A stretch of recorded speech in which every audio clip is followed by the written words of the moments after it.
Welcome to LNNnews. I'm Carolyn Day Pruitt. Here are this week's top stories. Governor Youngkin is cautiously optimistic about the settling of the state budget. James Mayor Hoot has been found guilty in the 2021 murder of Willie Noyes.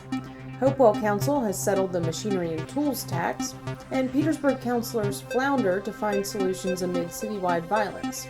We'll be back with those stories in a moment.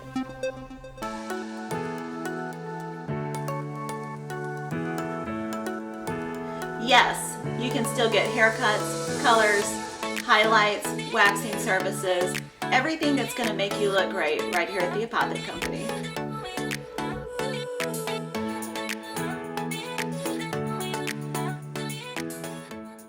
Bopper's Malt Shop, the niftiest place in Petersburg. Ice cream, candy, footlong hot dogs, burgers, and now introducing the Bopper Blast, a hand-dipped vanilla shake with a blast of candy. Available in over 15 flavors. Bopper's Malt Shop, Old Town Petersburg. Welcome back to the LNN studio. First, let's take a look at national and state news. On Wednesday, May 18th, the Biden administration announced that it would be delaying the creation of the Disinformation Governance Board, a Department of Homeland Security initiative that was announced in early May. The news was accompanied by the announcement that Nina Jankowicz, the head of the fledgling board, was resigning from the position already. Karine Jean-Pierre, the new White House press secretary replacing Jen Psaki, responded to questions from the press about the announcement. When asked why the board was being delayed, she replied that the board had been mischaracterized by, quote, outside forces.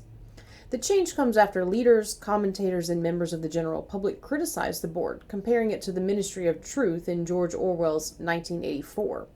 Jean-Pierre emphasized that even though the board was not moving forward right now, that did not mean that its mission was compromised and that the department would continue with the work despite the change.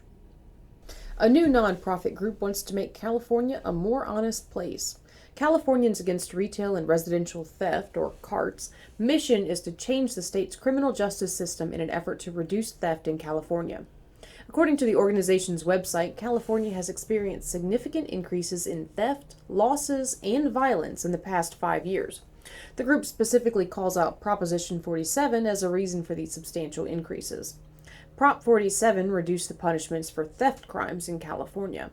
CART reports that the Public Policy Institute of California conducted a study that found a direct correlation between the passage of Prop 47 and the rise of larceny in the state. Members of CART are calling on state politicians to fix the problem by changing state laws to reenact harsher penalties for those who choose to steal. Governor Glenn Youngkin is cautiously optimistic that Virginia lawmakers are moving closer to finalizing a state budget. In an early morning interview with WRVA Richmond Morning News host John Reed, the governor addressed the question that's been looming over the Capitol throughout the spring. Can the House of Delegates and State Senate reach a budget agreement? So I continue to be frustrated by the pace. And of course, in this budget is all of the funding necessary in order to support law enforcement. He then outlined how the state budget is tied heavily to other key issues such as education, health, and public safety. The proposed budget also contains tax cuts for everyday Virginians, such as the elimination of the grocery tax, doubling the standard deduction for citizens of the Commonwealth, and suspending the gas tax during the 2022 summer months to provide relief amidst record-high fuel prices.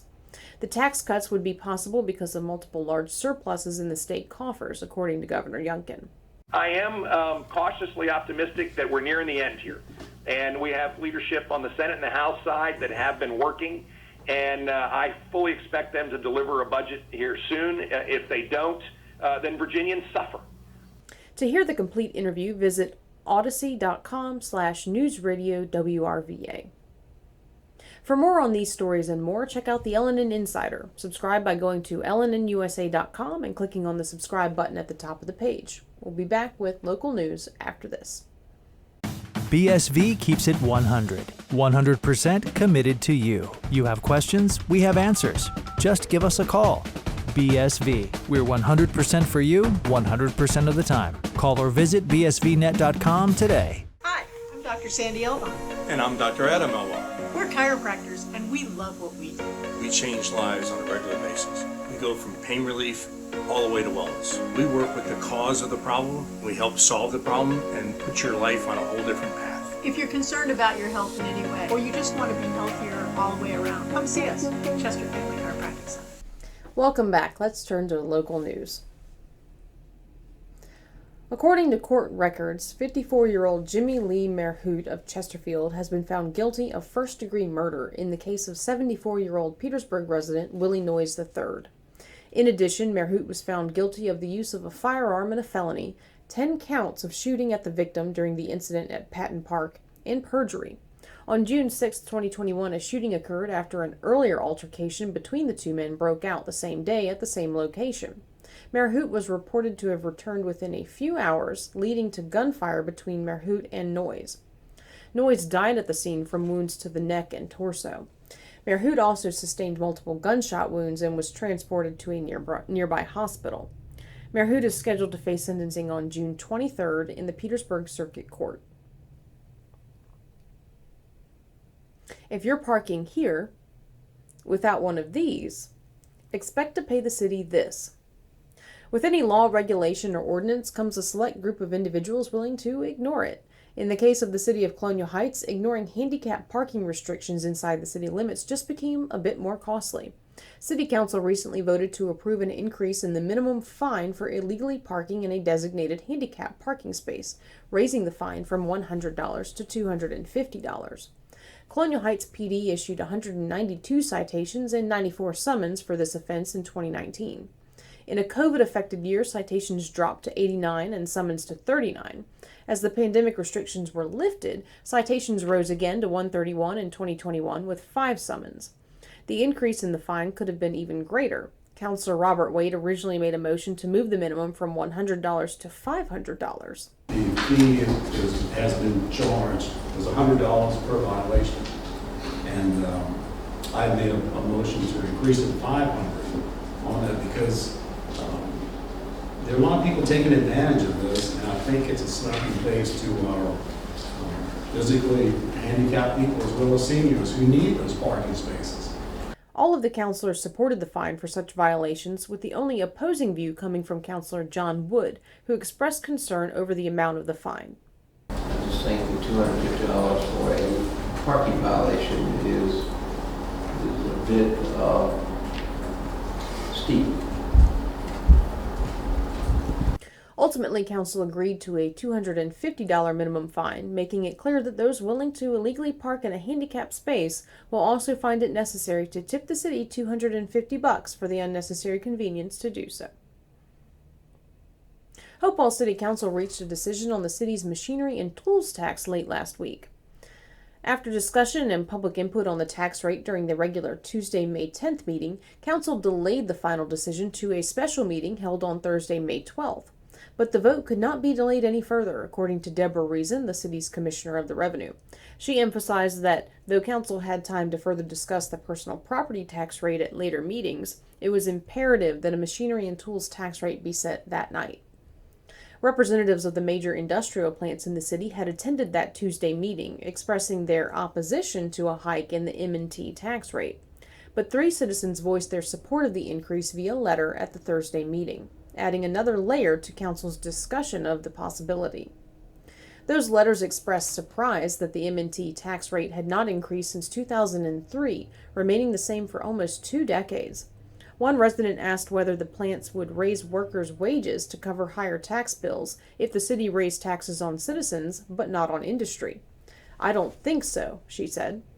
After public comments closed, Ward 1 Councilor Deborah Randolph made a motion to increase the 2022 M&T tax rate by 5 cents, from $3.05 to $3.10. The motion passed 5-1. We'll be back in a moment. Today's show is brought to you by our friends at the Cloud Factory, who take a customized approach to their customers. They know not everyone is alike, and neither are their needs. So, the Cloud Factory focuses on what's best for you when it comes to CBD, hemp-based products, vapor nicotine, glassware, and just about anything, providing alternative routes to a healthier you.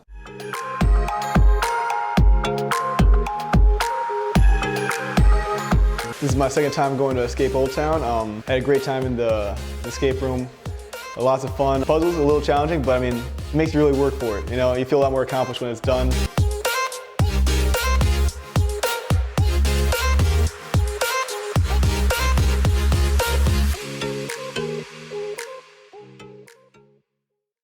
Welcome back. Shootings have become an almost daily occurrence across Petersburg. The violence has intensified over the past few months, increasing at an alarming rate throughout the spring. Just this week, 4 people were shot in 2 different locations in one night. With rising crime and rising shooting deaths and injuries, what are elected officials and leaders doing to stem the flow of blood onto Petersburg streets? State leaders have taken some action. Governor Glenn Youngkin visited Petersburg to discuss the issue with city and state leaders in a closed meeting on Monday, May 9th. Governor Youngkin pledged support from his office as well as the aid of Virginia State Police, who will supplement the Petersburg Police Department in patrolling the city.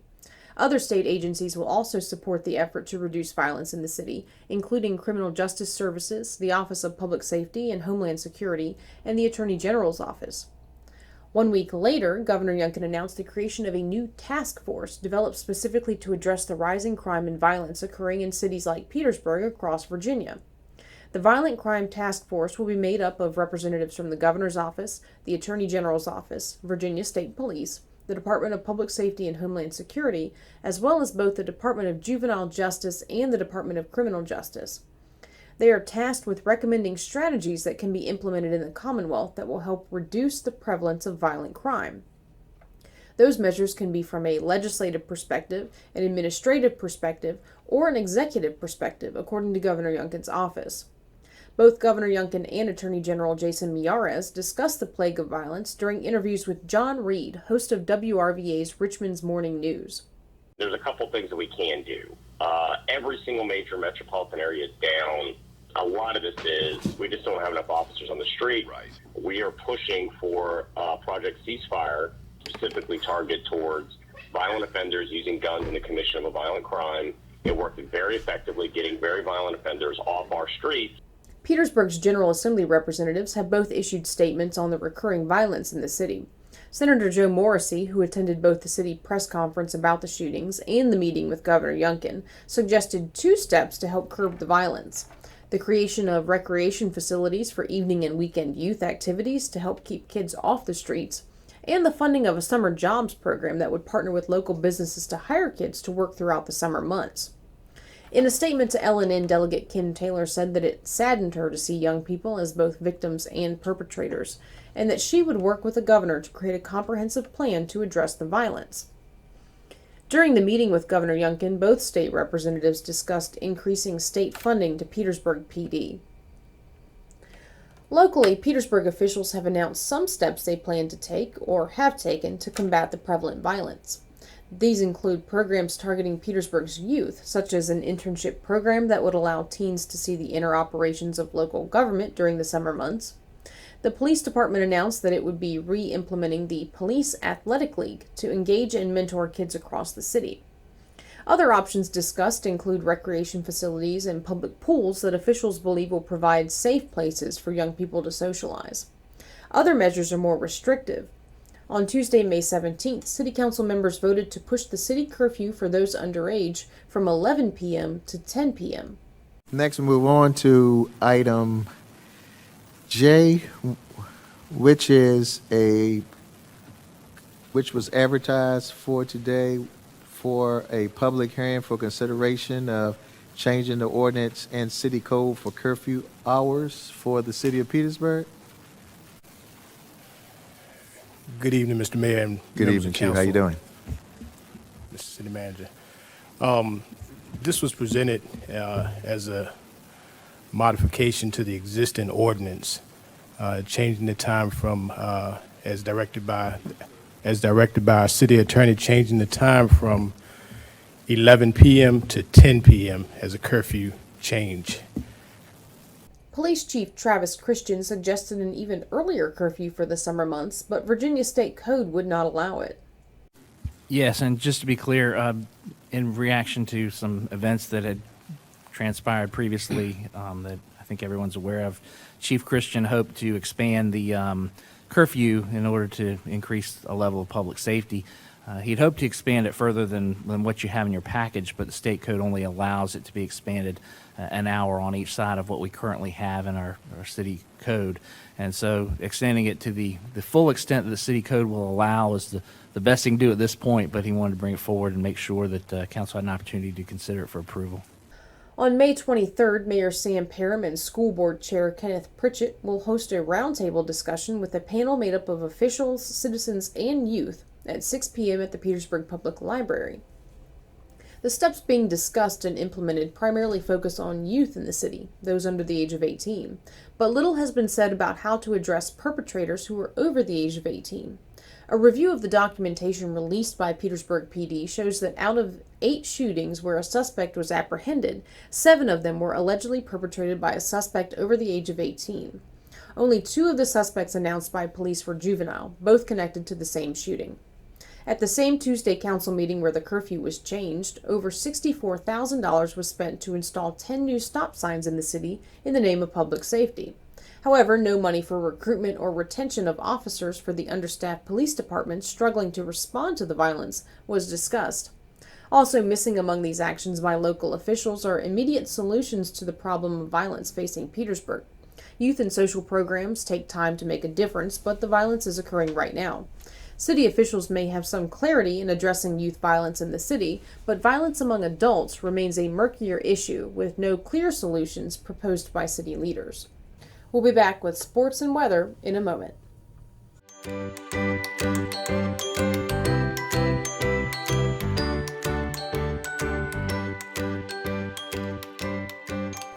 Hourglass Realty Group. Opening the door to your next journey. My favorite thing about my job is I get to walk through the doors and see the residents smiling and happy, ready for the day to see what kind of activities we have going on. My name is Rachel Barefoot, and I'm the activities director here at Dunlop House. We do things like physical exercise, fun arts and crafts. Working with seniors is great because I like to be able to make their golden years the best they've ever had. No matter what's going on, the residents' health and well-being is our top priority. Dunlop House, more than a house, it's home. And now we go to Chai Gallahan for the latest in sports. The Petersburg Cavaliers were able to maintain their position as the #1 team in the East Coast Basketball League this past weekend. The Cavs faced off against the Rowan County Bulls on the Bulls' home turf Saturday, May 14th. Petersburg was able to fend off the Bulls' attempt to run down the #1 seed in the league, defeating them 129-120. The Cavs' Bernard Alston led with 38 points and 4 assists. Tavon Mealy sunk 28 points. Elijah Moore, 21 points. Tayshawn Taylor, 18. And Wayman Wright, 16 points for the game. The Bulls' Jamie Jackson led the game overall with 42 points. The Cavs will travel to the Hickory Hoyas court on Saturday, May 21st for a final away game before returning to the Berg the first weekend in June for round 1 of the playoffs. In a golf tournament, you drive for show and putt for dough. But 18 teams of 4 teed up at the Brookwoods Golf Course on Friday, May 13th for something bigger than a show. They came for a purpose. According to a 2019 report from Forbes magazine, the arts have been systematically squeezed out of public schools. And while systems across the nation continue to defund the arts, one local organization has been doing something about it since 1964. That was the year that the James River Ball Patrons Committee was formed. Dedicated to ensuring the enhancement of the arts and music in the Hopewell school system, this organization has raised over $350,000 since its inception, an amount that has gone directly to furthering exposure of the arts and music to Hopewell students. The golf tournament was the first fundraiser for the group this year. JRBPC co-chair Debbie Marks explained where today's funds are going. What we're doing today, we're having a golf tournament. This is our first fundraiser of the year. Our second one will be in September, and all the funds go towards the Hopewell City Public Schools arts and music programs and to honor one of our past patrons, Audrey Eladi's Memorial Scholarship. Marks also spoke about the current year's plans and their upcoming 60th anniversary. We're going to do cocktail party this year, probably cocktail party next year. We're hoping to celebrate our 60th anniversary in 2024, and we will come back with the big James River Ball again with hosting in our homes and a ball, hopefully somewhere in Hopewell. Reports of rain and thunderstorms gave way to clear skies on Friday, paving the way for the JRBPC to complete their first fundraiser of the year and to continue their mission of enhancing students' exposure to the arts and music. Marks shared how others can support the work of the James River Ball Patrons Committee. They can contact me or any of the 15 patrons that are now currently on the committee. As you can see, they're listed right there on that board, and they can send donations. They can also be a part of supporting the arts and music programs of Hopewell City Schools.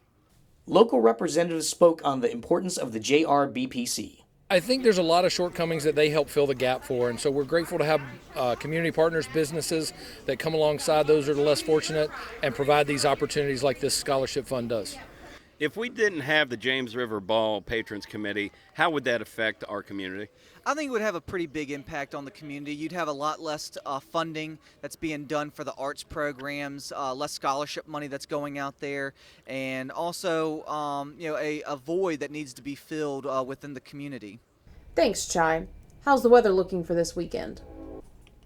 It's going to be hot enough for Aloha shirts. Friday and Saturday will be bright and sunny with highs in the mid-90s. A great chance to get outside, maybe shop at your local farmer's market during the cooler morning hours, and enjoy an outdoor patio or concert as the sun begins to go down. Sunday will cool down just slightly, mostly cloudy with a high of 89 degrees as a front moves in, bringing a chance of scattered storms on Monday and rain on Tuesday.